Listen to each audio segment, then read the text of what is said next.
আমরা আজকে খাবো রেস্টুরেন্টে, গোপালের রেস্টুরেন্ট। এটা মাত্র 50 টাকার থালি। গোপালদা রেস্টুরেন্ট বলে, আমরা এখানে খেতে এসেছি।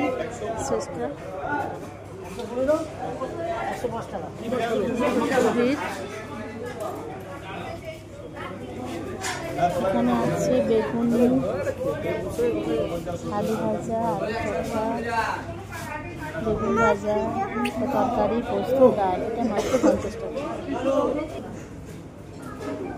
শেষটা খাচ্ছি। তার সাথে মাছের ঝোল,